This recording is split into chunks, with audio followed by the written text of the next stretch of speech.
Friends, आइए फिर आगे बढ़ते हैं आज पिछले लेक्चर से। पिछले लेक्चर में हमने आपको मौर्योत्तर काल के विभिन्न राजवंशों के विषय में बताया था और उसमें हमने आपको शुंग और कण्व राजवंश के विषय में बता दिया था। हमने आपसे कहा था कि इन राजवंशों को हम लोग दो हिस्सों में बांट लेते हैं, एक और विदेशी राजवंश रख लिए जाए और एक और देसी राजवंश रख लिए जाए। और देसी राजवंशों में हमने ये शुंग राजवंश, कण्व राजवंश ये आपको समझा दिए थे। अब अगर सातवाहन वंश के विषय में भी जानकारी प्राप्त कर लीजिए तो जो भी देसी राजवंश थे उनके बारे में हमारी जानकारी पूर्ण हो जाएगी। फिर हम विदेशी राजवंशों को देख ले और उसके बाद मौर्योत्तरकालीन सामाजिक, आर्थिक, धार्मिक, कलात्मक गतिविधियों को देख लिया जाए। तो मेरा अपना विचार है कि मौर्योत्तर काल से उठने वाले जो भी सवाल होंगे वो हम लोगों को आसानी से प्राप्त हो जाएंगे। आइए स्टार्ट करते हैं। सातवाहन वंश नए पेज से ही कर लेते हैं। सातवाहन वंश, देखिए दोस्तों, ये जो सातवाहन वंश था तो सातवाहन थे तो ब्राह्मण। इनको पुराणों में आंध्र भृत्य या आंध्र जातीय कहा गया है। तो ये जो आंध्र भृत्य का टाइटल है, ये टाइटल आप पाएंगे कि ऐतरेय ब्राह्मण में ऋषि विश्वामित्र के वंशजों को दिया गया था। जब ऋषि विश्वामित्र वशिष्ठ से पराजित होकर दक्षिण की ओर चले गए तो उनके वंशजों को ये टाइटल दिया गया था आंध्र भृत्य या आंध्र जातीय। तो हो सकता है सातवाहनों का उनसे कोई रिलेशन रहा हो, लेकिन फिलहाल ऐसा कुछ पुराणों में चर्चा तो नहीं है कि ये विश्वामित्र के वंशज थे। इनको आंध्र भृत्य या आंध्र जाति तो कहा गया है। वो पुराण जहां पर सातवाहन वंश की जानकारी विशेषकर हमको प्राप्त होती है वो मत्स्य और वायु पुराण। तो मत्स्य और वायु पुराण में विशेषकर जानकारी मिलती है। और अगर इन दोनों में भी कभी ऐसा हो जाए कि वायु पुराण ऑप्शन में नहीं है तो निश्चित रूप से मत्स्य पुराण स्पेशली सातवाहन वंश की जानकारी प्रदान करता है। बिहार पीसीएस में तो आपके लिए आसानी रहती है, ABCD और E भी ऑप्शन रहता है एक से अधिक। तो अगर एक से अधिक का ऑप्शन रहता है तो आप कह सकते हैं कि भाई मत्स्य और वायु पुराण में जो है इनके बारे में विशेष करके जानकारी है। इसके अलावा अभी आगे चलकर आपको जो है एक और सोर्स मिलेगा। राजा का नाम है गौतमीपुत्र शातकर्णी। गौतमीपुत्र शातकर्णी का एक नासिक लेख है। तो बेसिकली वासिष्ठी पुत्र पुलमावी का ये नासिक लेख है। गौतमीपुत्र शातकर्णी का उसमें उल्लेख आता है। कई राजाओं की डिटेल दी हुई, तो उसकी भी डिटेल दी हुई है।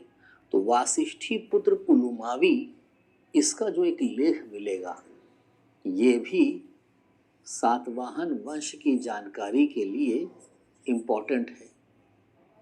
अक्सर करके इसको ना हम लोग इतिहास में सिर्फ पुलमावी के रूप में चर्चा करते हैं। तो वासिष्ठी पुत्र पुलमावी का नासिक लेख यहाँ से भी इम्पोर्टेंट हो गया मामला आगे। फिर एक और लेख मिलेगा और वो लेख जो है नागनिका नाम की रानी थी। ये शातकर्णी प्रथम की रानी थी और इसने जो है एक लेख लिखवाया था। उस लेख को महाराष्ट्र के नाना घाट से प्राप्त किया गया है। इसको नाना घाट लेख कहा जाता है। इसमें विषयों की उपासना का उल्लेख है। तो इस लेख से भी हमको जानकारी मिल जाएगी। प्लस ये भी ध्यान रखिएगा कि सातवाहन राजाओं की, ये आंध्र प्रदेश के थे इसलिए आंध्र सातवाहन कहे जाते हैं। आंध्र सातवाहन राजाओं की सबसे लंबी सूची हमको मत्स्य पुराण में प्राप्त होती है। इसका मतलब ये हो गया जाके कि सातवाहन वंश के विषय में अगर हम पढ़ने जा रहे हैं तो पहला ही टॉपिक हमारे लिए बन गया जाके सोर्स। हमारे पास उनकी जानकारी के स्रोत क्या है। फिर हम ये देख लें कि जो भिन्न भिन्न सातवाहन राजा रहे थे, इन सातवाहन राजाओं की क्या क्या उपाधियां थी, इनका क्या क्या सांस्कृतिक योगदान रहा, इनके दरबार में कौन था, कौन सा लेखक इनके संरक्षण में था, वगैरह वगैरह। यहीं से तकरीबन कोई ना कोई एक सवाल मिल जाया करता है। तो जैसे इन सातवाहनों का जो लोकेशन देखेंगे अगर आप, तो लोकेशन वाइज ना सातवाहन आपको पढ़ेंगे जाके, ये हिस्सा है सातवाहनों का। सातवाहनों ने पहले अपनी राजधानी बनाई थी ये अमरावती, और बाद में इनकी राजधानी हो गई थी प्रतिष्ठान। ये प्रतिष्ठान को पैठन भी बोलते हैं, पेरिप्लस ऑफ एरिथ्रियन में इसको पैठन कहा गया है। ये गोदावरी नदी के किनारे था। तो कभी कभी पूछते हैं किस नदी के किनारे था, कभी पूछते हैं इनकी आरंभिक राजधानी क्या थी। तो इनकी आरंभिक राजधानी जो है वो शायद अमरावती थी। सिंधुक या सिमुक इनका संस्थापक था। सिंधुक या सिमुक जिसको संस्थापक के रूप में गिना जा रहा है, इस तरीके से देख लीजिए। सोर्स हो गए जाके, और सोर्स के साथ इनके जो अलग अलग राजा थे उनके बारे में जानकारी हमको लेनी है। तो उसमें हमने कहा सिंधुक या सिमुक, कहीं कहीं सिसुक भी लिखा हुआ है, ये इनका संस्थापक बताया गया है। सिंधुक या सिमुक या सिसुक, इसके विषय में एक बात ये भी कही जाती है कि इसने जैन और बौद्ध दोनों ही धर्मों को समान रूप से संरक्षण प्रदान किया था। तो जैन और बौद्ध दोनों ही रिलीजन्स को इसने समान रूप से संरक्षण प्रदान किया था। बाकी इनके विषय में कोई खास जानकारी हमारे पास नहीं है। इनके बाद एक राजा का नाम आता है, उसका नाम है शातकर्णी प्रथम। एक्चुअली है क्या कि सातवाहन राजाओं की जो लिस्ट मिलती है उसमें राजाओं के नाम बहुत क्लियर नहीं हो पाते। कुछ की जानकारी पुराणों से हो रही है, कुछ की अभिलेखों से हो रही है, कुछ की सिक्कों से हो जाती है। तो हम लोग उसी से एक सीक्वेंस बनाते हैं कि कौन कौन सा सातवाहन राजा है। तो सिंधुक या सिमुक या सिसुक हो गए जाके संस्थापक, और इनके बाद नाम आता है शातकर्णी प्रथम का। इसको कृष्ण का पुत्र बताया गया। कृष्ण नाम का कोई राजा रहा होगा, उसका ये पुत्र था। और कहा जाता है कि शातकर्णी प्रथम ने 2 अश्वमेध यज्ञ और एक राजसू यज्ञ किया था।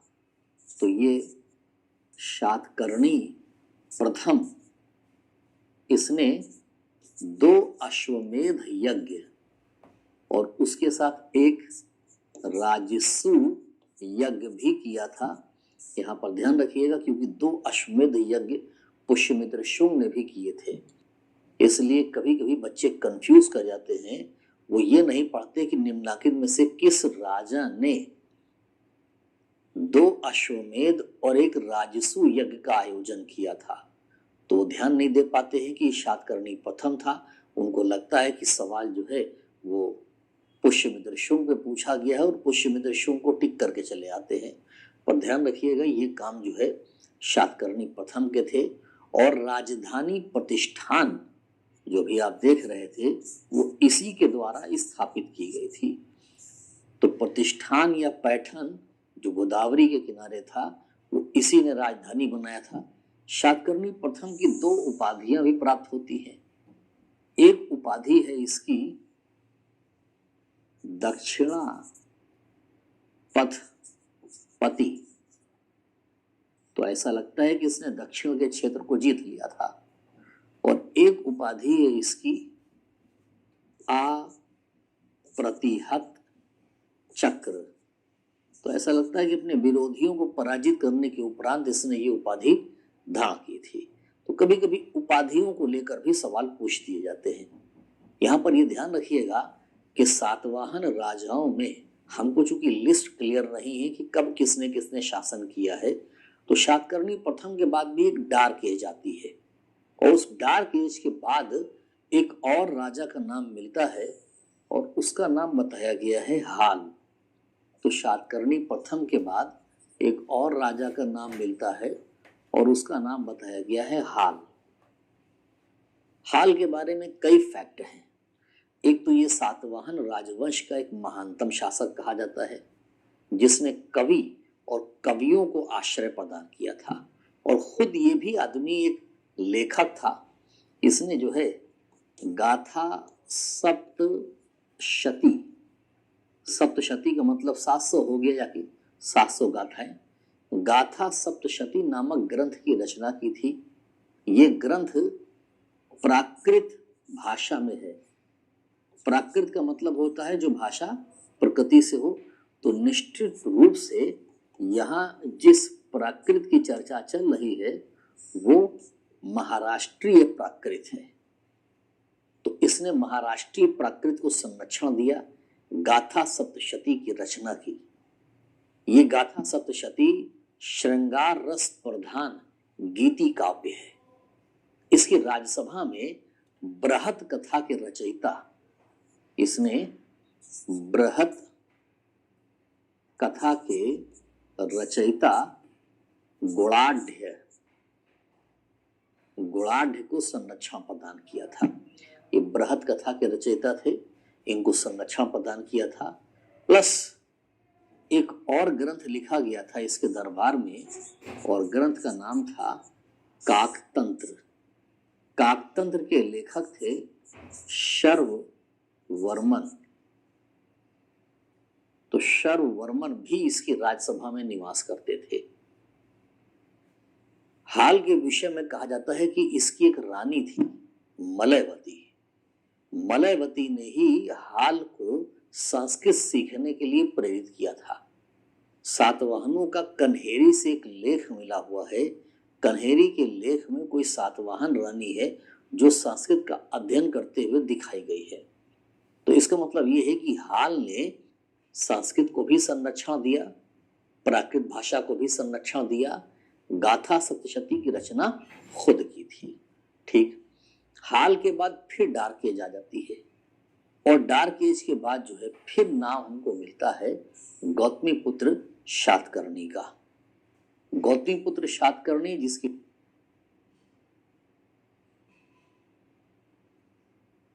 डिटेल नासिक प्रशस्ति में दे दी गई है। इसके सिक्के भी प्राप्त होते हैं।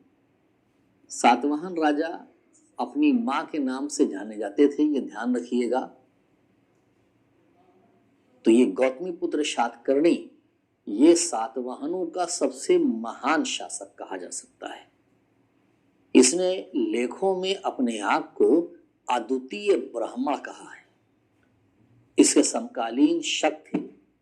शकों को और जो बाकी क्षत्रिय राजा थे उसने उनको पराजित किया। इसके अभिलेख में कहा गया है कि इसने शकों और क्षत्रियों के दर्प को चूर कर दिया।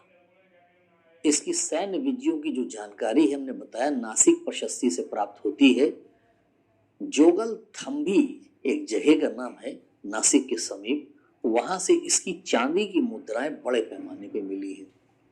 तो इसकी जोगल थम्बी नामक स्थान से चांदी की मुद्राएं जो है वो बड़े पैमाने पर प्राप्त हुई हैं। प्लस नासिक प्रशस्ति में इसके विषय में डिटेल्स दे दी गई हैं। इसने बौद्ध संघ को साउथ में दान दिया था। बौद्ध संघ को अजकालकीय नाम का ग्राम दान में दिया था, और कार्ले के भिक्षु संघ को इसने करजक नाम का ग्राम दान में दिया था। ये अक्सर करके पूछा जाता है। तो इसने नासिक के बौद्ध संघ को अजकालकीय, ये ग्राम का नाम है जो इसने दान में दिया था, और कार्ले के भिक्षु संघ को करजक, ये भी ग्राम का नाम है, ये दान में दिया था। तो पहला वाला नासिक के भिक्षु संघ को दे दिया था, और दूसरा वाला कार्ले के भिक्षु संघ को इसने दान में दे दिया था। तो इसने ब्राह्मणों का भी आदर किया, इसने बौद्धों का भी आदर किया। अपने आप को अभिलेखों में इसने अद्वितीय ब्राह्मण कहा है। क्षत्रियों के गर्व को चूर करने की बात कही है। ऐसा लगता है कि इसने वेन गंगा के आसपास का क्षेत्र जीत लिया था, इसीलिए इसने वेन गंगा के ही पास एक शहर बसाया था और उसका नाम रखा था वेणाकटक और खुद को वेणाकटक स्वामी की उपाधि से विभूषित किया था। इसने अपने आप को वेदों का आश्रयदाता भी कहा है। आगम निलय या आगम विलय, आगम निलय वेदों के आश्रयदाता के रूप में भी अपने को परिभाषित किया है, वह व्यवस्था के संरक्षक के रूप में भी अपने को परिभाषित किया है। ये दक्षिण भारत का सबसे प्रभावशाली राजा कहा जा सकता है, जो सातवाहनों का भी सबसे प्रभावशाली राजा था। गौतमी पुत्र शातकर्णी के बाद फिर बहुत क्लियर नहीं है कौन कौन राजा आए, कैसे आए, और इनके बाद फिर एक चर्चा आती है एक राजा की, और उसका नाम है वासिष्ठी पुत्र पुलुमावी। वासिष्ठी पुत्र पुलुमावी, जहां मैंने बताया नासिक लेख भी इससे संबंधित है। इसने राजधानी आंध्र प्रदेश के औरंगाबाद जिले में प्रतिष्ठान यानी गोदावरी नदी के किनारे उसको रिकंस्ट्रक्ट कराया है। तो कभी कभी क्या होता है कि इसकी जो राजधानी है वो अमरावती के रूप में भी आ जाती है, कभी कभी इनकी राजधानी प्रतिष्ठान के रूप में भी आ जाती है। ऐसा लगता है कि इसने प्रतिष्ठान को रिकंस्ट्रक्ट कराया, उस बीच ये कुछ समय के लिए अमरावती भी ठहरा होगा। तो राजधानी आंध्र प्रदेश के औरंगाबाद जिले में प्रतिष्ठान यानी गोदावरी नदी के किनारे थी। अमरावती से इसका एक लेख प्राप्त होता है और वहीं पर इसका पहला उल्लेख किया गया है। तो इसका मतलब यही है कि इसने कुछ समय तक की अमरावती भी स्टे किया है और फिर इसने प्रतिष्ठान को रिकंस्ट्रक्ट करा दिया है। ठीक, इसका विवाह जो हुआ था इसी के समकालीन शक-छत्रप रुद्रदामन की पुत्री से हुआ था। शक-छत्रप रुद्रदामन पश्चिमी भारत का एक प्रमुख शासक था और उसने अपनी पुत्री से इसका विवाह कर दिया। लेकिन रुद्रा ये भी कहता है कि उसने इसके राज्य पर हमला किया था और कहता है कि निकट संबंधी होने के कारण रुद्रा ने इसकी हत्या नहीं की थी। तो ऐसा लगता है कि पुलुमावी रुद्रा से पराजित हुआ था और रुद्रदामन का ये दामाद था, इसलिए रुद्रदामन ने इसकी हत्या नहीं की थी। इसने भी एक उपाधि धारण की थी और उपाधि का नाम था दक्षिणा पथेश्वर। तो ऐसा लगता है कि इसने दक्षिण भारत के क्षेत्र को जीत लिया था। पुराणों में इसका एक और नाम दिया गया है, पुलुमावी की जगह इसका नाम दिया गया है पुलोमा। तो सही नाम पुलुमावी है लेकिन इसका पुलोमा नाम दिया गया है। इसका 2 पतवारों वाले एक चिन्ह बना हुआ सिक्का प्राप्त हुआ है। तो 2 पतवारों वाले जहाज की आकृति बना हुआ सिक्का किस शासक से संबंधित है? तो वो जो है पुलुमावी से संबंधित है, वासिष्ठी पुत्र पुलुमावी। इसके बाद फिर यज्ञश्री शातकर्णी का नाम आता है। ये सातवाहन वंश का अंतिम महान शासक कहा जाता है। इसने शकों द्वारा जीते गए भूभाग पर रिवर्स अधिकार कर लिया था। इसने व्यापार और जल यात्रा पे बहुत रुचि दिखाई। इसके सिक्कों पर भी जहाज के चित्र प्राप्त होते हैं। ये यज्ञश्री शातकर्णी, इसके सिक्कों पर भी जहाज के चिन्ह प्राप्त होते हैं। बौद्ध दार्शनिक नागार्जुन इसका मित्र बताया जाता है। और इसके बाद पुलुमावी चतुर्थ नाम का कोई राजा हुआ था जो सातवाहन वंश का अंतिम शासक कहा जाता है। तो ये सातवाहनों की थोड़ी सी डिटेल थी। इसमें अभी तक मैंने देखा है कि कभी कभी 5-10 साल के अंतराल पे कोई एक सवाल गौतमी पुत्र शातकर्णी से ही आया हुआ है, लेकिन भाई कोई तय नहीं है, क्योंकि ये वासिष्ठी पुत्र पुलुमावी का वो सिक्का जरूर पूछा जाता है जो 2 पतवारों वाले जहाज का अंकन किया गया है, उसको जरूर पूछ देते हैं उठाकर। अब सातवाहनों के राजाओं से संबंधित डिटेल्स तो हमको मिल गई, कभी कभी क्या करते हैं कि सातवाहनों के सामाजिक जीवन से संबंधित सवाल पूछे जाते हैं। जैसे सातवाहन कालीन समाज में वर्ण व्यवस्था पर ब्राह्मणों को सबसे ऊंचा स्थान दिया गया था। पहले नंबर पर ब्राह्मण रखे गए थे, फिर क्षत्रिय, फिर वैश्य, फिर शूद्र, यही क्रम भी था। हालांकि ये ध्यान रखिएगा कि सातवाहनों के समकालीन जो समाज रहा है वो व्यवसाय पर आधारित था। फिर भी सातवाहनों ने ऐसा लगता है कि वर्ण व्यवस्था को स्थापित करने की कोशिश की थी। इसीलिए गौतमीपुत्र सातकर्णी अपने आप को वर्ण व्यवस्था का संरक्षक कहता है। इन्हीं के टाइम पर शकों और यूनानियों ने भारतीय धर्मों को ग्रहण कर लिया था। इन लोगों के विषय में यह भी कहा था कि सातवाहन राजाओं ने वर्ण संकरता को रोकने का प्रयास किया था, यानी कि क्रॉस्ड जो शादियां हो रही थी, ब्राह्मण पुरुष क्षत्रिय स्त्री से कर ले, ब्राह्मण पुरुष वैश्य स्त्री से कर ले, ब्राह्मण पुरुष शूद्र स्त्री से विवाह कर ले, क्षत्रिय पुरुष वैश्य स्त्री से विवाह कर ले, क्षत्रिय पुरुष शूद्र स्त्री से विवाह कर ले, वैश्य पुरुष शूद्र स्त्री से विवाह कर ले। ये तो अनुलोम हो गए। और रिवर्स कीजिए, शूद्र पुरुष वैश्य कन्या से विवाह करे, शूद्र पुरुष क्षत्रिय कन्या से विवाह करे, शूद्र पुरुष ब्राह्मण कन्या से विवाह कर ले, वैश्य पुरुष क्षत्रिय कन्या से विवाह कर ले, वैश्य पुरुष ब्राह्मण कन्या से विवाह कर ले, क्षत्रिय पुरुष ब्राह्मण कन्या से विवाह कर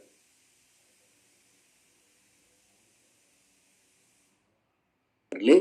मतलब ये कि जो आप वर्ण व्यवस्था का क्रम देखते हैं, ब्राह्मण, क्षत्रिय, वैश्य, शूद्र, तो इसमें ये वाला क्रम तो अलाउड कर दिया गया था कि भाई ऊपर के जो वर्ण हैं वो जो है चाहें तो अपने से नीचे के वर्ण से वैवाहिक संबंध जोड़ सकते हैं। इसको अनुलोम कहा गया था। लेकिन प्रतिलोम अलाउड नहीं था कि शूद्र पुरुष वैश्य कन्या, शूद्र पुरुष क्षत्रिय कन्या, शूद्र पुरुष ब्राह्मण कन्या से विवाह कर ले, या वैश्य पुरुष क्षत्रिय कन्या, वैश्य पुरुष ब्राह्मण कन्या से विवाह कर ले, या क्षत्रिय पुरुष ब्राह्मण कन्या से विवाह कर ले। ये प्रतिलोम विवाह कहलाते थे। और अनुलोम प्रतिलोम विवाहों से ही वर्ण संकर प्रजातियां आई हुई थी। मनु ने भी अपनी ग्रंथ में, अपने मनु स्मृति में 60 या 61 वर्ण संकर जातियों का उल्लेख किया है। तो ये जो वर्ण संकरता थी, इसको रोकने का प्रयास सातवाहनों ने किया था। कहा जाता है कि सातवाहन समाज में पर्दा प्रथा नहीं थी और स्त्रियों को संपत्ति में भागीदारी प्रदान की गई थी। मातृ सत्तात्मक समाज था ये। भूमि दान का पहला उल्लेख सातवाहनों के समय पर ही प्राप्त होता है, जब गौतमीपुत्र सातकर्णी ने इन सब क्षेत्रों को दान में दिया है। गौतमीपुत्र सातकर्णी के नासिक अभिलेख में ब्राह्मणों को भी भूमि अनुदान दिए जाने की चर्चा है, जिसको अग्रहार कहा गया है। अग्रहार ऐसे भू अनुदान होते थे जो ब्राह्मणों को दिए जाते थे, टैक्स फ्री होते थे। गौतमीपुत्र सातकर्णी के नासिक लेख में उसके 2 सिक्कों का उल्लेख आता है कि उसके समय पर स्वर्ण और करशापण यानी सोने और चांदी के सिक्के के बीच में जो अनुपात था वो 1:35 था।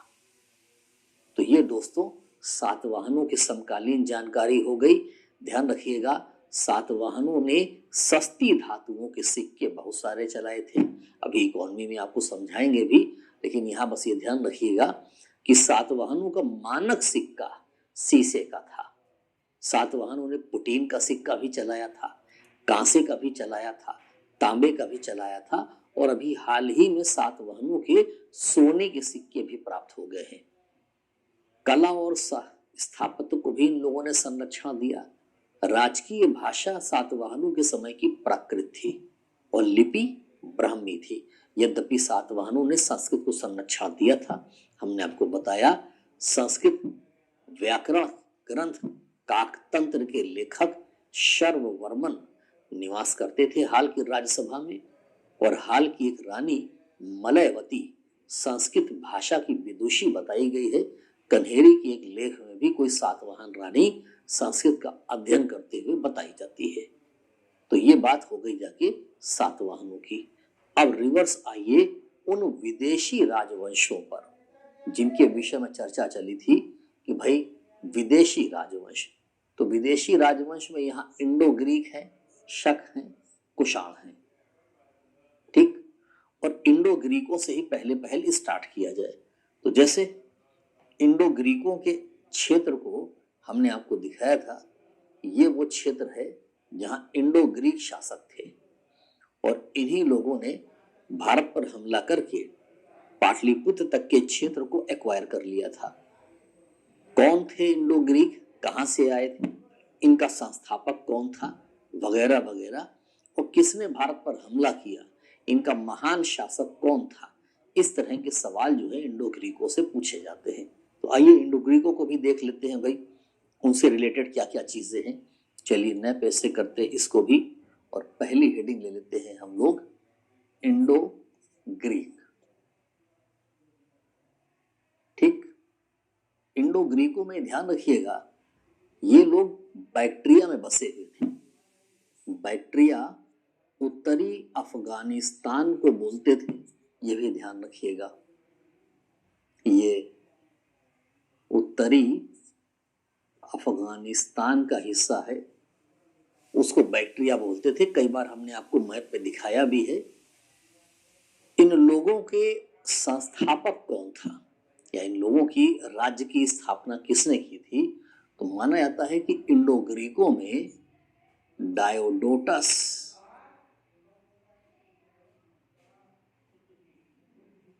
फिर से लिख देता हूं इसको, इंडो ग्रीकों में डायोडोटस प्रथम नाम का शासक था, जिसको संस्थापक मान, तो डायोडोटस प्रथम था जिसको संस्थापक माना गया है। इस डायोडोटस से सत्ता यूथिडेमस नाम के किसी व्यक्ति ने छीन ली थी। तो यूथिडेमस नाम का कोई व्यक्ति था, उसने इससे सत्ता छीन ली और नया वंश स्थापित कर दिया था। यूथिडेमस का ही पुत्र था डेमेट्रियस।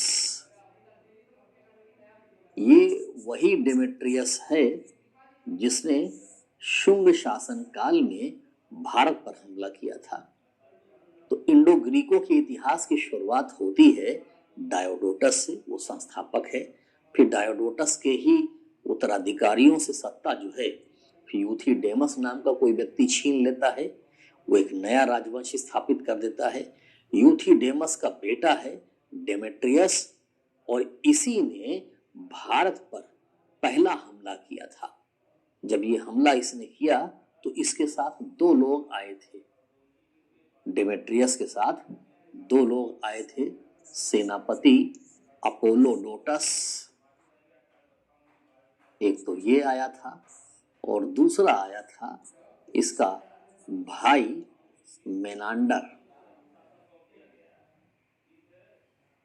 तो मेनांडर था, अपोलोडोटस था।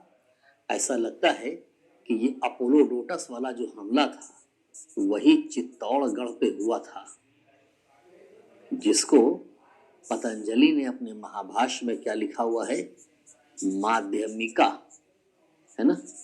यवनों ने साकेत और माध्यमिका को रौंद डाला था, ये पतंजलि के महाभाष्य में लिखा हुआ है। तो इसने जो है चित्तौड़गढ़ पर हमला किया था और बाद में इसको वसुमित्र ने पराजित कर दिया था। लेकिन जो मेनांडर वाली ब्रांच थी ये भारत के मध्यवर्ती भागों तक बढ़ आई और ये जो है पाटलिपुत्र तक पहुंच गया था। इसने पाटलिपुत्र पर कब्जा कर लिया। तो जिस बीच ये लोग भारत पर हमला करने आए हुए थे उसी बीच क्या हुआ कि जो इंडो ग्रीक राजवंश था वहां पर रिवोल्ट हो गया, है ना। और रिवोल्ट होने के बाद क्या हुआ कि तक्षशिला को राजधानी बनाकर एक दूसरा राजवंश इस्टेब्लिश हो गया और ये लोग इधर ही फंस गए। तो इन लोगों ने शाकल, सियालकोट, पंजाब, पाकिस्तान को अपनी राजधानी बना लिया और इनका राज्य इधर से यहाँ तक रहा। इन्हीं के शासनकाल में मथुरा एक प्रमुख केंद्र के रूप में उभरा था। मथुरा को यूनानी लेखकों ने मेथोरा कहा हुआ है। वही देखते हैं ये परिवर्तन कैसे हो गया। इस परिवर्तन में थोड़ा सा यहाँ से ध्यान दें अगर हम लोग तो क्लियर हो जाएगा। देखिए यूथिडेमस ने नया राजवंश स्टैब्लिश किया और यूथिडेमस के वंशज आए भारत पर हमला करने के लिए, तो वहां पर क्या हुआ कि वहां पर एक नया वंश स्टैब्लिश हो गया। ठीक, यूथिडेमस के वंशजों के हाथ से सत्ता खिसक गई और एक नया वंश स्टैब्लिश हो गया और इन लोगों ने जो है तक्षशिला को राजधानी बना लिया। तो ग्रीकों के दो अंपायर हो गए, एक वो जो तक्षशिला को राजधानी बनाए हुए थे, ठीक, और दूसरे वो जो इधर भारत की ओर आ गए थे, ये मेनांडर वाली ब्रांच। तो इन लोगों ने क्या किया, इन लोगों ने शाकल को राजधानी बना लिया। ठीक, इनकी राजधानी शाकल बन गई। अब एक जो है तक्षशिला वाला राजवंश हो गया जाके, और एक जो है वो शाकल वाला राजवंश हो गया। तो शाकल वाले से ही हमको मतलब है। तक्षशिला वाले राजवंश के विषय में हम लोग तब पढ़ते हैं जब इसके शासक एंटियालसिडास या एंटियालकीड्स ने अपने दूत हेलियोडोरस को नवे शुंग नरेश भागभद्र के दरबार में भेजा था। तो ये जो नया राजवंश था जिसने राजधानी तक्षशिला को बनाई थी, इसी राजवंश से संबंधित शासक एंटियाल सिडास या एंटियालकीड्स, इसी ने अपने राजदूत हेलियोडोरस को भारत भेजा था। और जब हेलियोडोरस आया शुंग शासक भागभद्र के समय पर, ये जो भागभद्र है, शुंग नरेश भागभद्र, इसी के दरबार में आया था। और यहाँ आने के बाद खुद हेलियोडोरस भागवत हो गया। और जब भागवत हो गया तो इसने बेस नगर में, है ना, विदिशा के समीप बेस नगर में एक गरुड़ स्तंभ स्थापित करवाया था। और इस गरुड़ स्तंभ में जो वृषणी वंश था, भगवान कृष्ण से संबंधित वृषणी वंश, उनका उल्लेख इसने किया है। वृषणी वंश के जो पंचवीर हैं उनका उल्लेख किया गया है। और वृषणी वंश के पंचवीरों में वासुदेव जो स्वयं भगवान कृष्ण है, हालांकि इनके पिता का नाम भी वासुदेव मिलता है।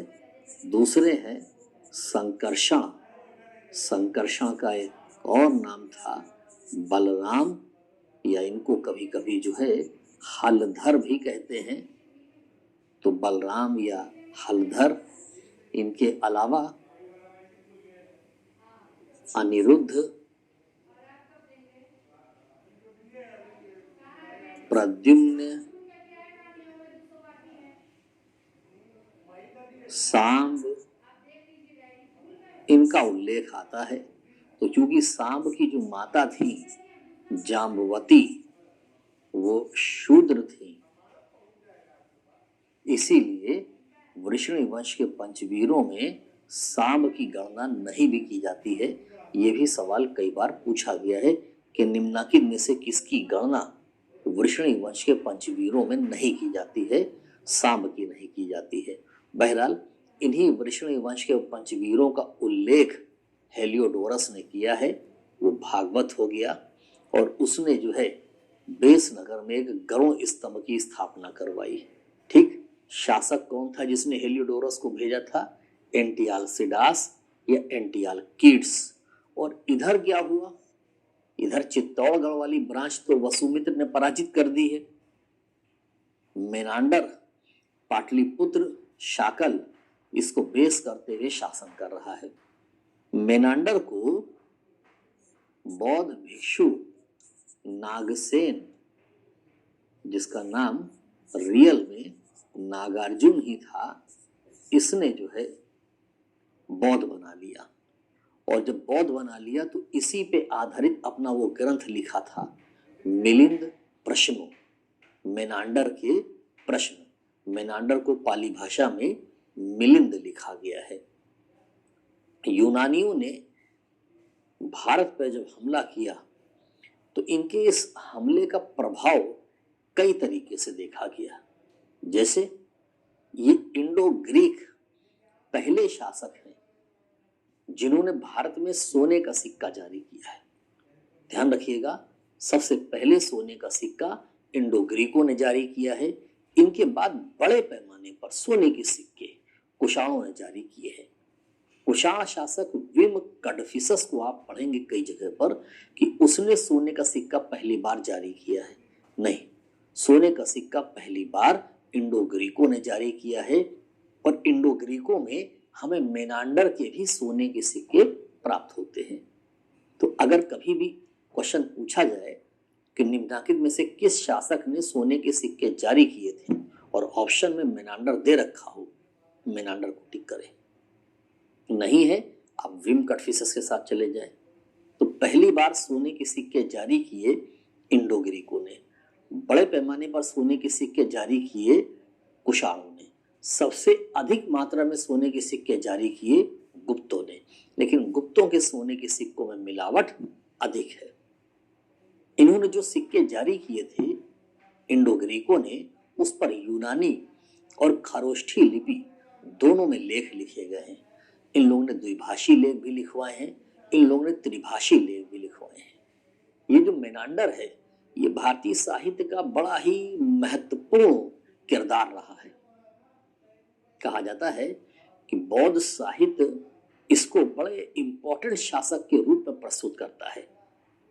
मिलिंद प्रश्नों, जहां पर इसके प्रश्न को नागसेन ने संकलित किया है, वो बताता है कि इसके समय पर विद्या और धर्म की बड़ी उन्नति हुई थी।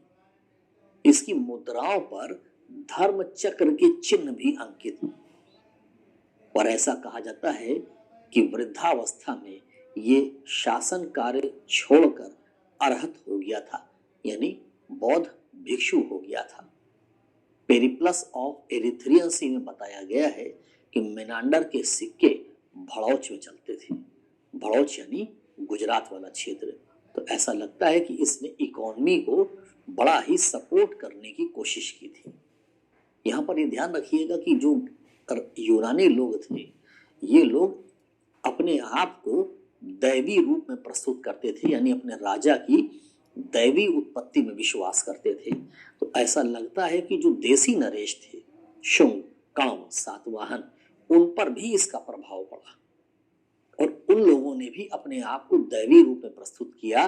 मौर्यों ने कभी भी अपने आप को दैवी रूप में प्रस्तुत नहीं किया था।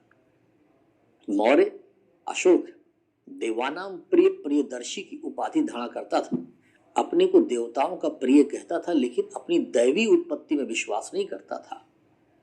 आप मनुस्मृति में पाएंगे कि वहां पर राजा की दैवी उत्पत्ति में स्पष्ट रूप से विश्वास किया गया है।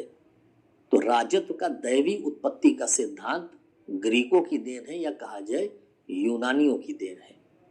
इनके आने से पहले भारत में जो सिक्के चलते थे वो आड़े, तिरछे, चौकोर इस तरीके के हुआ करते थे। इन्होंने आने के बाद सांचे में ढला हुआ गोल सिक्का प्रचलित किया। सिक्के के ऊपर राजा का नाम, सिक्के के ऊपर तिथि क्रम का अंकन, सिक्के के ऊपर लेख लिखा जाना इन्होंने ही प्रचलित किया। प्लस भारत में ज्योतिष का चलन भी इन्हीं लोगों से हुआ है। गार्गी संहिता और वराह मिहिर की बृहत संहिता में कहा गया है कि यद्यपि यवन बर्बर हैं, किंतु ज्योतिष का जन्म इनसे हुआ है, इसलिए ये लोग प्राचीन ऋषियों की भांति पूजनीय हैं। तो गार्गी संहिता, वराह मिहिर की बृहत संहिता, यहाँ पर यवनों के द्वारा ज्योतिष में दिए गए योगदान की सराहना की गई है। ऐसा लगता है कि भारतीय ज्योतिष के जो 5 सिद्धांत हैं, 5 सिद्धांतों में पहला सिद्धांत है सूर्य, दूसरा है वशिष्ठ, तीसरा है पैतामह, चौथा है रोमक, पांचवा है पोलिश। तो ये जो लास्ट के 2 हैं, रोमक और पोलिश, ये दोनों यूनानियों की देन है। तो गार्गी संहिता, बृहत संहिता सही कह रहे हैं कि यवन बर्बर है, लेकिन ज्योतिष का जन्म उनसे हुआ है, इसलिए प्राचीन ऋषियों की भांति पूजनीय है। इंडो ग्रीक या यूनानी लोग काल गणना भी करते थे। ये अपने राजाओं के हमेशा तिथि क्रमानुसार इतिहास लिखते थे। हमारे वहां आप देखिए अशोक के अभिलेखों पे डेट्स नहीं है, लेकिन अशोक ने जिन यूनानी राजाओं का उल्लेख कर दिया है, क्योंकि वो लोग डेट वाइज इतिहास लिखते थे, इसलिए हम लोग वहां से डेट्स ले लेते हैं। तो यूनानियों का जो ये डेट वाइज हिस्ट्री लिखने की परंपरा थी, इसका प्रभाव भारत पर पड़ा। काल गणना की बात कही जाए तो यूनानी प्रभाव की ही बात कही जा सकती है। संवत का उपयोग भी यूनानी लोग करते थे और ऐसा लगता है कि इसका प्रभाव भारत पर पड़ा और 57 बीसी विक्रमी संवत किसी विक्रमादित्य नाम के शासक ने चलाया था, जिसने शकों को पराजित कर दिया था। तो शकों को पराजित करने के उपरांत उसने विक्रमी संवत का प्रयोग किया। कैलेंडर वर्ष की गणना भी यूनानी किया करते थे और ये इन्हीं के प्रभाव से भारत में आई थी। तो ये चर्चा हो गई जाके इंडो ग्रीकों की। अब इंडो ग्रीकों के ही पैरेलल अगर आप देखिए, इंडो ग्रीकों के पैरेलल आपको यहाँ पश्चिमी भारत में शक लोग दिखाई पड़ेंगे, जिनको हम लोग पश्चिमी भारत के शक कहते हैं, वेस्टर्न क्षत्रपास। ये है वेस्टर्न क्षत्रपास, पश्चिमी भारत के शक। तो आइए चर्चा कर लेते हैं इन शकों पर भी। शक कौन थे, कहां से संबंधित थे, क्या क्या चीजें थी। देखिए ये जो शक राजवंश है, शक, ठीक, माना जाता है कि ये लोग सीथियन थे, यानी ये लोग सेंट्रल एशिया से आए थे। तो भारतीय स्रोतों में इनके सीथियन नाम दे रखे गए हैं। पहला शक शासक जो है वो कोई मोग या माउस या मगस नाम का व्यक्ति था। तो मोग या माउस ये पहला कोई शक शासक था, जो शायद शकों का संस्थापक रहा हो। और इन्हों को या इन लोगों ने भारत की ओर उत्तर पश्चिमी हिस्से से प्रवेश किया था। और उत्तर पश्चिमी हिस्से से जब प्रवेश किया है तो ये गुजरात, महाराष्ट्र, नासिक के आसपास के क्षेत्रों में आकर बस गए थे आके। ऐसा लगता है कि शक लोग किसी समय जो है गुजरात, महाराष्ट्र से पहले मथुरा के आसपास ही बसे हुए थे। एक जैन भिक्षु या कहा जाए जैन विद्वान कालकाचार्य थे। कालकाचार्य ने ग्रंथ लिखा था कालकाचार्य कथानक।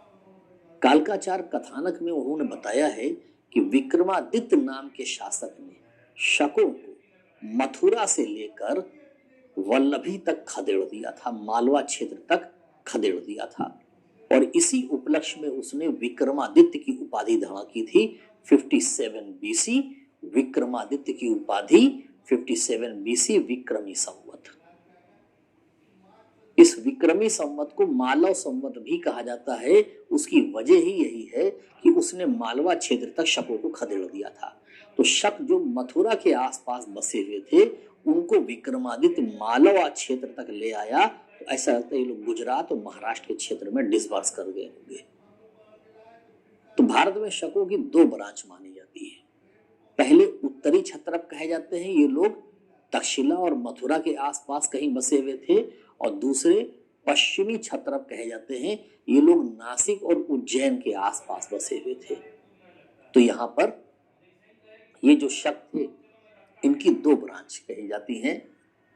एक उत्तरी ब्रांच तक्षशिला में, क्योंकि ये लोग मध्य एशिया से आए थे तो निश्चित रूप से उसी हिस्से से आए होंगे, ठीक। और एक मथुरा में, जिसको विक्रमादित्य ने खदेड़ दिया था मालवा के क्षेत्र तक की। और जब मालवा के क्षेत्र पे हम लोग आते हैं तो इसको जो है पश्चिमी ब्रांच कहा जाता है। तो ये पश्चिमी ब्रांच के थे। पश्चिमी ब्रांच में हमको दो राजवंश शकों के दिखाई पड़ते हैं। ये नासिक और उज्जैन के आसपास बसे हुए थे। तो पश्चिमी क्षत्रप में एक था क्षहरात वंश, जो नासिक के आसपास था। क्षहरात वंश ये नासिक के आसपास था। इस क्षयरात वंश के अलावा एक और वंश था, उसको कहते थे कार्दमक वंश। और ये कार्दमक वंश जो है ये गुजरात, महाराष्ट्र, मालवा इन सब क्षेत्रों के आसपास फैल गया था, उज्जैन तक। तो इसने जो है उज्जैनी तक की अपने को कवरेज दे दिया था, काफी बड़े हिस्से में ये फैला हुआ था। आप उज्जैन प्लस कर लीजिए उसको, है ना, प्लस प्लस प्लस। तो ये उज्जैन के आसपास के क्षेत्र में फैल गया था कार्दमक वंश। ये क्षयरात वंश जो नासिक के आसपास के क्षेत्रों तक फैला हुआ था। ठीक, उज्जैन का जो कार्दमक वंश है इसी में रुद्रदामन नाम का शासक हुआ था, जो शकों का सबसे प्रसिद्ध शासक माना जाता है। क्षयरात वंश, यहां पर दो शासक हुए थे, नहपान और भूमक। नहपान और भूमक को सातवाहनों ने पराजित करके मार डाला था। नहपान और उसके दामाद उशावदात यानी ऋषभदत्त को गौतमीपुत्र शातकर्णी ने पराजित कर दिया था। और वहां शकों के जो सिक्के चल रहे थे चांदी के, उसको गौतमीपुत्र शातकर्णी ने दोबारा ढलवा दिया था। तो ये जो क्षयरात वंश है इसको एक कड़ी टक्कर सातवाहनों से मिली थी और सातवाहन नरेश गौतमी पुत्र शातकर्णी ने इनको पराजित किया था। और जिनको पराजित किया था उनमें नहपान था और उसका दामाद उशावदात। उशावदात जो है, ये नाम जो दे रखा गया है, ये सही नाम होगा ऋषभदत्त। तो उशावदात था या ऋषभदत्त था, उसको पराजित कर दिया, मार डाला, उनके सिक्के दोबारा ढलवा दिए थे। ये जो कार्दमक वंश है, कार्दमक वंश में ये बताया गया है कि इस वंश का संस्थापक चष्टन नामक कोई व्यक्ति था, चष्टन। लेकिन इस वंश का सबसे प्रसिद्ध शासक जो है वो रुद्रदामन हुआ था, रुद्रा। जूनागढ़ लेख इसी से संबंधित है और इसके जूनागढ़ लेख को ही हमने मौर्यों के समय पर आपको बताया था कि ये जूनागढ़ लेख अशोक के जूनागढ़ लेख के नीचे लिखा हुआ है। तो जूनागढ़ लेख में इसकी उपलब्धियों की चर्चा भी है। आइए देखते हैं क्या क्या उपलब्धियां हैं, कहाँ कहाँ से हैं, क्या क्या चीजें रही हैं। तो आइए दोस्तों देखते हैं जूनागढ़ लेख में क्या डिटेल्स। जैसे पहले तो ये ध्यान रखिएगा कि ये जूनागढ़ लेख जो है ये काव्यात्मक संस्कृत का उदाहरण है और काव्यात्मक संस्कृत का पहला उदाहरण कहा जाता है जूनागढ़ लेख। जूनागढ़ लेख में रुद्रा सुदर्शन झील का उल्लेख करता है और बताता है कि इस सुदर्शन झील को चंद्रगुप्त मौर्य के राज्यपाल पुष्यगुप्त वैश्य ने बनवाया था। तो चंद्रगुप्त मौर्य का जूनागढ़ में गवर्नर कौन था? पुष्यगुप्त वैश्य था। ये बात कहाँ से पता चल रही है? ये रुद्रा के जूनागढ़ लेख से पता चल रही है और वही बता रहा है कि इस झील को पुष्यगुप्त वैश्य ने बनवाया था। ये चंद्रगुप्त मौर्य का राज्यपाल था। और फिर कहता है कि अशोक के समय पर अशोक के गवर्नर तुशास्क ने इससे नहरें निकलवाई थी। और फिर कहता है कि मेरे समय ये झील टूट गई। चक्रवात का उल्लेख करता है, कहता बारिश बहुत हुई, वर्षा बहुत हुई, तो मेरे समय पर जो है ये झील टूट गई और मैंने इस झील को अपने गवर्नर, है ना, रुद्र दामन का जो गवर्नर है यहाँ पर सुविशाख, अपने गवर्नर सुविशाख की सहायता से पहले से दुगना मजबूत बनवा दिया। और कहता है इसके लिए मैंने प्रजा से बेगार भी नहीं ली, यानी विष्टि, विष्टि बेगार को बोलते थे, बिना भुगतान के लिया गया श्रम विष्टि। तो कहता है मैंने इसके लिए प्रजा से बेगार भी नहीं ली और इस झील को मैंने दुगना मजबूत बनवा दिया। दोस्तों ये ध्यान रखिएगा कि ये झील आगे चलकर स्कंदगुप्त के समय पर भी टूट गई थी और स्कंदगुप्त भी अपने जूनागढ़ लेख में इस झील को दोबारा बनवाने की बात कहता है। यहाँ पर स्कंदगुप्त के गवर्नर पर्णदत्त और चक्रपालित, ये पिता पुत्र दोनों आनुवंशिक आधार पर रहे थे, जूनागढ़ से संबंधित रहे हैं। तो इन दोनों का ही उल्लेख आता है जूनागढ़ के गवर्नर के तौर पर। तो स्कंदगुप्त दावा करता है कि मैंने इस झील को फिर से बनवा दिया। स्कंदगुप्त का ये लेख कहता है कि पलासनी, विलासनी, सिकता नाम की नदियां थीं, जिनको गिरनार पर्वत, जिसको रैवतक पर्वत कहा गया जूनागढ़ लेख में स्कंदगुप्त के, रैवतक कृष्ण के बड़े भाई बलराम के ससुर का नाम बताया जाता है। तो कहता है कि रैवतक पर्वत इसको रोके हुए था और झील टूटने के बाद ये पलासनी, विलासनी, सिकता इस तरह समुद्र से जाकर मिल गई जिस तरह विरहणी बहुत समय बाद अपने प्रियतम से मिलती है। तो यहाँ पर एक सवाल तो ये बनता है कि ये गवर्नर मैच करा दिए जाए।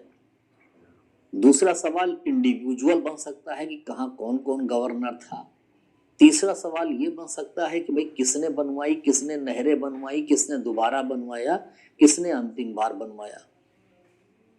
चौथा सवाल ये बनता है कि निम्नांकित में से किन राजाओं ने सुदर्शन झील का उल्लेख करने वाले लेख छोड़े हैं।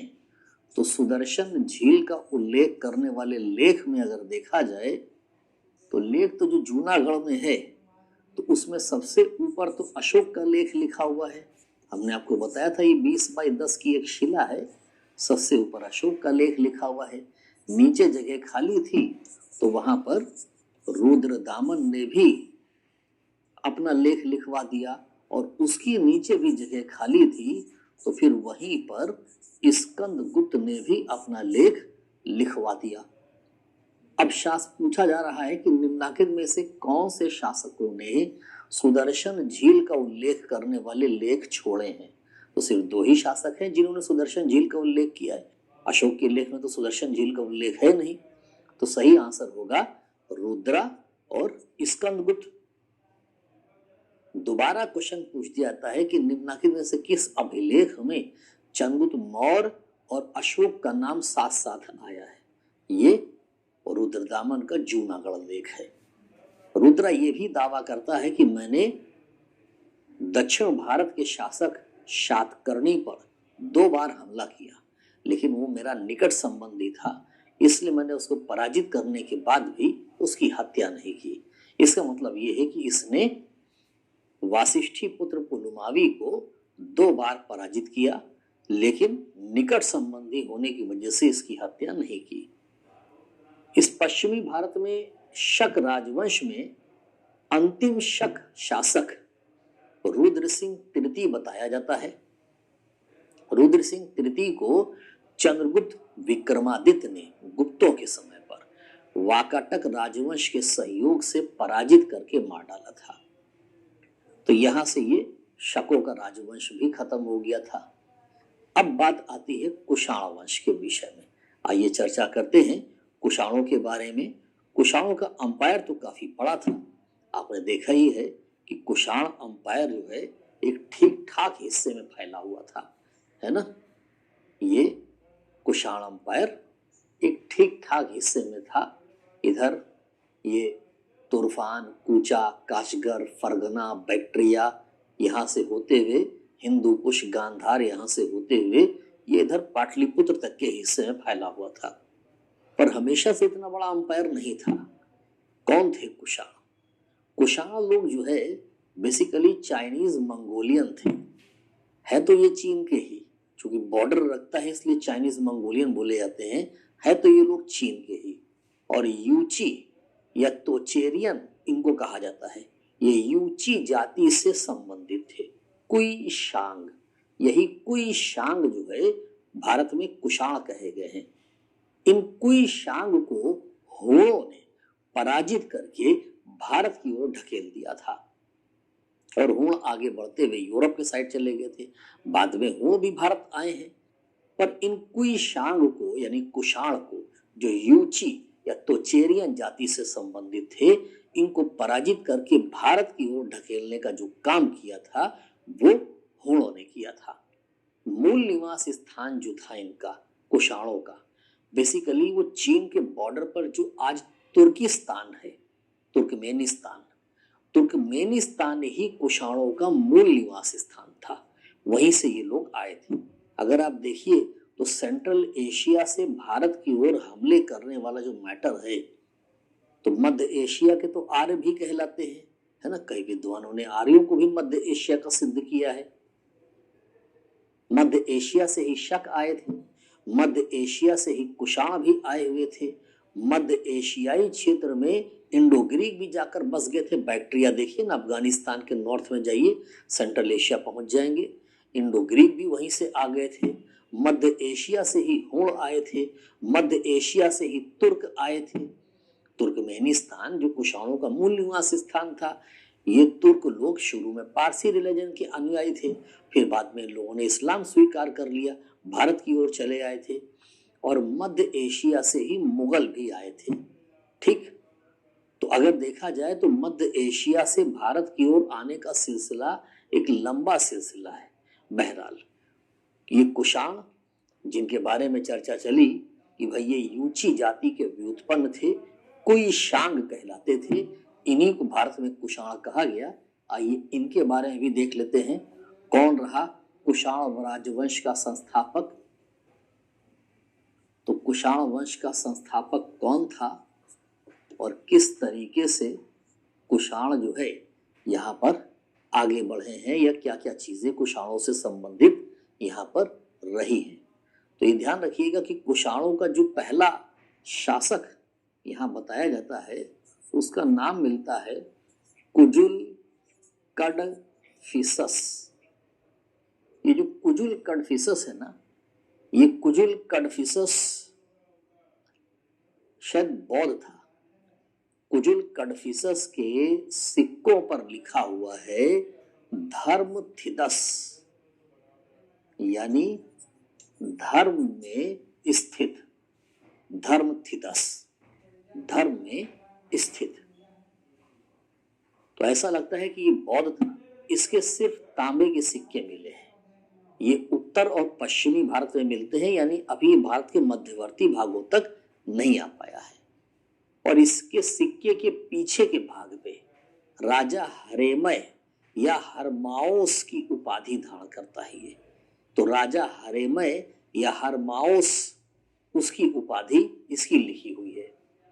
कुषाणों का अगर नियमित राजवंश देखा जाए तो वो विम कटफिसस से स्टार्ट होता है। विम कटफिसस, जहां से कुषाणों का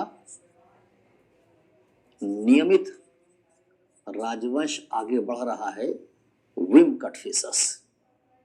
ये वही विम कटफिसस है जिसने नियमित रूप से भारत में सोने के सिक्कों का प्रचलन किया है। हमने आपको बताया था सबसे पहले इंडो ग्रीकों ने किया है, लेकिन बड़े पैमाने पर सोने के सिक्के भारत में कुषाणों ने जारी किए हैं, विम कटफिसस ने जारी किया है। विम कटफिसस के विषय में कहा जाता है कि इसने तक्षशिला और पंजाब के क्षेत्रों पर अधिकार किया था। तो तक्षशिला और पंजाब के क्षेत्रों पर कुषाणों ने किसके नेतृत्व में अधिकार किया था? विम कटफिसस के नेतृत्व में इन लोगों ने अधिकार कर लिया था। इसी को कुषाण सत्ता का वास्तविक संस्थापक कहा जाता है। इसने जिन सोने के सिक्कों का प्रचलन किया हुआ है उसके ऊपर यूनानी और खरोष्ठी लिपि में लेख अंकित है। ये ध्यान रखिएगा, ये एमपीपीसीएस में भी एक बार पूछा गया है। तो यूनानी और खरोष्ठी लिपि में इसके सिक्कों पर लेख अंकित है। ये शैव धर्म का अनुयायी था। सबसे पहल हम लोग इसी के सिक्कों पर नंदी की आकृति पाते हैं। नंदी की आकृति के साथ शिव की आकृति पाते हैं। शिव की आकृति के साथ इसी के सिक्कों पर त्रिशूल की आकृति दिखाई पड़ती है। तो सिक्कों पर शिव, नंदी, त्रिशूल की आकृति है और इसकी जो उपाधि थी वो उपाधि भी शैव थी। इसने माहेश्वर की उपाधि धारण की थी। यहाँ पर ध्यान रखिएगा कि 2000 यूपीएससी में एक सवाल आया हुआ था कि बाहर से आने वाले अधिकांश शासकों ने भारत में बौद्ध धर्म को संरक्षण प्रदान किया था, क्यों? तो बौद्ध धर्म को संरक्षण इसलिए प्रदान किया था क्योंकि इसके माध्यम से भारतीय समाज में घुलना मिलना आसान होता था। मुझे लगता है कि बाहर से आने वाले शासकों ने, जिन्होंने वैष्णव या शैव धर्म को भी संरक्षण प्रदान किया, वो इसीलिए किया था क्योंकि इसके माध्यम से भारतीय समाज में घुलना मिलना आसान था। तो कुशाणों ने अपने जो सिक्के जारी किए उनके ऊपर ये जो आकृतियां अंकित करवाई, एक तरह से उन्होंने मैसेज देने की कोशिश की कि भाई हम भी आप ही में से हैं, हमारा रिलीजन भी वही है जो आपका रिलीजन है। तो यहाँ पर सवाल ये हो गया, निम्नलिखित में से किस कुषाण शासक की उपाधि महेश्वर की थी? तो ये कुषाण शासक विम कटफिसस की उपाधि थी महेश्वर की। कुषाणों ने जो शैव धर्म को संरक्षण दिया ये फिर आगे कंटिन्यू रहा और कुषाणों में सबसे महान शासक के तौर पर विम कटफिसस के बाद एक नाम आता है कनिष्क का। तो कुषाणों में सबसे महान शासक के तौर पर कनिष्क का नाम आता है। कनिष्क के विषय में दोस्तों बहुत सारी डिटेल्स हैं। पहला तो ये है कि कनिष्क के बारे में ये कहा जाता है कि कनिष्क ने शक संवत का प्रचलन किया 78 ईस्वी। कनिष्क का एक सारनाथ लेख भी पूछा जाता है और वो सारनाथ लेख जिसमें कनिष्क जो है अपने दो पदाधिकारियों को संबोधित करता है, एक का नाम मिलता है वनस्फार और दूसरे का नाम मिलता है खरपल्लाण। इन दो को भी यूपीएससी ने एक बार पूछा था, लेकिन ये ध्यान रखिएगा दोस्तों कि अब इस बात पे क्वेश्चन मार्क लग गया है कि कनिष्क ने ही कनिष्क संवत चलाया था या किसी और ने चलाया था। हाल ही में जो रिसर्चेस सामने आई है उसमें शक शासक चष्टन, जिसका मैंने भी नाम लिया, उसका भी एक लेख मिला है जिसमें कनिष्क से पहले शक संवत का इस्तेमाल है। तो ऐसा लगता है कि शक संवत को चलाने का श्रेय जो है वो चष्टन को है। तो अब जो माना जाता है वो यही है कि शक संवत को चलाने का श्रेय चष्टन को है। कनिष्क ने शक संवत का इस्तेमाल किया है। पहले ये कहा जाता था कि उसने शकों को पराजित किया था 78 ईस्वी में और इसी उपलक्ष्य में उसने शक संवत चलाया था, पर अब ये माना नहीं जाता। तो ये शक संवत का जो प्रचलन किया है वो चष्टन ने किया हुआ है। हाँ, कनिष्क ने शक संवत का इस्तेमाल किया है, ये बात सच है। कनिष्क के भी सिक्कों पर शिव की आकृति है, नंदी की आकृति है, त्रिशूल की आकृति है, लेकिन एक खास बात दिखाई पड़ती है कि कनिष्क के सिक्कों पर बुद्ध की आकृति भी है और वहां पर इसके सिक्कों पर बुद्ध के नीचे लिखा हुआ है वोडो बुद्ध। तो कनिष्क के सिक्कों के पृष्ठभाग पर वोडो बुद्ध के नाम से बुद्ध की आकृति भी है। ये शायद मैत्रेय बुद्ध की आकृति है। मैत्रेय वही अवतार हैं जो होना भी शेष है, तो मैत्रेय बुद्ध की आकृति है। प्लस ये ध्यान रखिएगा कि कनिष्क के सिक्कों पर शिव की आकृति भी प्राप्त होती है। यानी इसने शैव धर्म को भी संरक्षण दिया, इसने बौद्ध धर्म को भी संरक्षण दिया। कनिष्क ने चौथी बौद्ध संगीति बुलाई थी। चौथी बौद्ध संगीति कनिष्क ने किसके कहने पर बुलाई थी? तो मैंने आपको बताया था, पार्श्व के कहने पर बुलाई थी। चौथी बौद्ध संगीति का अध्यक्ष कौन था? वसुमित्र। उपाध्यक्ष कौन था? अश्वघोष। अश्वघोष को कनिष्क ने कहां से प्राप्त किया था? पाटलिपुत्र पर जब हमला किया था तब प्राप्त किया था। पाटलिपुत्र पर हमले के दौरान अश्वघोष बुद्ध का भिक्षा पात्र और एक अद्भुत मुर्गा इसको प्राप्त हुआ था। कुछ विद्वान कहते हैं कि नागार्जुन जो बौद्ध विद्वान थे वो कनिष्क के ही दरबार में थे।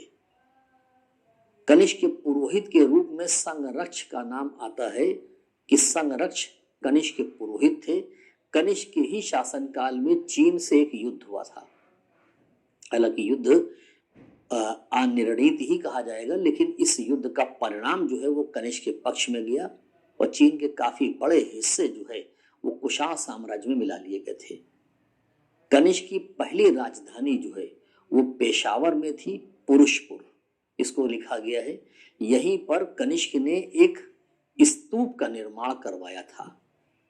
पेशावर में ही कनिष्क चैत्य का निर्माण करवाया गया है। कनिष्क चैत्य का इंजीनियर कौन था, ये सवाल कई बार पूछा गया है। कनिष्क चैत्य का इंजीनियर अगीलस नाम का व्यक्ति था। कनिष्क ने अपनी दूसरी राजधानी मथुरा को बनाया था। मथुरा में कुषाण काल का बना हुआ एक देवालय प्राप्त हुआ है। कनिष्क ने अपने साम्राज्य में व्यापार को बढ़ावा देने की बहुत कोशिश की है। कुषाणों के समय पर ही भारत रोम व्यापार बहुत समृद्ध हुआ है और इस भारत रोम व्यापार में सिल्क रूट, जिसको रेशम मार्ग कहा जाता है, उसकी महत्वपूर्ण भूमिका रहती थी। अभी आपको आर्थिक वाले में हम पढ़ाते हैं कैसे रहती थी। ये भी कहा जाता है कि जो नागार्जुन थे, नागार्जुन कनिष्क के दरबार में थे और उन्होंने ही कनिष्क को बौद्ध धर्म से संबंधित विषयों की शिक्षा प्रदान की थी।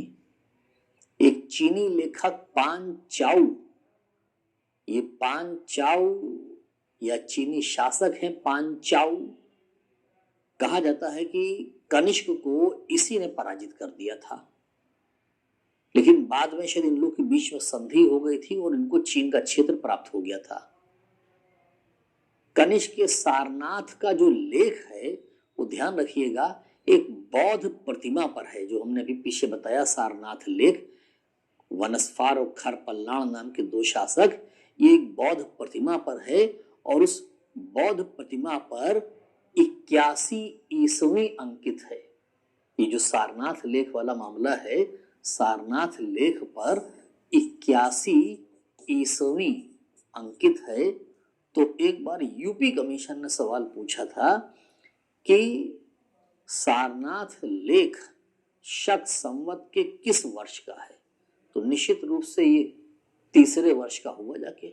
78 को पहला मान लीजिए, 81 ईस्वी अंकित है, तो ये शक संवत के तीसरे वर्ष का है।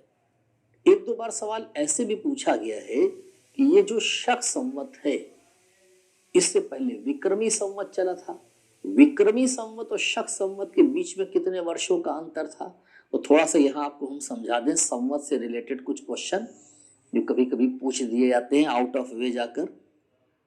देखिए 57 BC जो है, ये आप जानते हैं इसको विक्रमी संवत बोला गया है ना। इसको विक्रमादित्य ने चलाया था, ये विक्रमी संवत है और उसने शकों को पराजित कर दिया था, इस उपलक्ष्य में चलाया गया।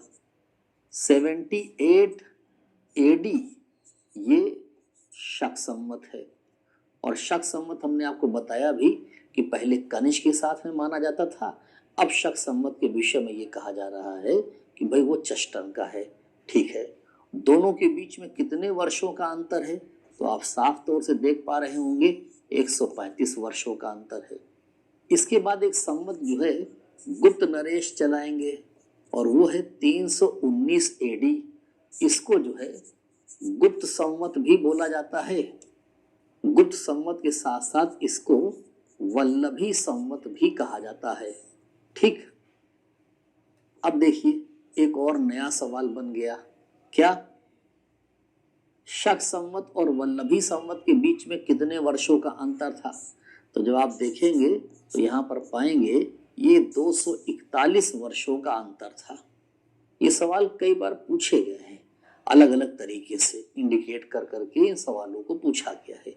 एक बात और ध्यान रखिएगा, भारत में जो सबसे प्राचीनतम संवत माना जाता है वो है कली संवत, और ये कली संवत जो है ये कलयुग से काउंट किया जाता है और ये 3102 BC को लेकर चलता है।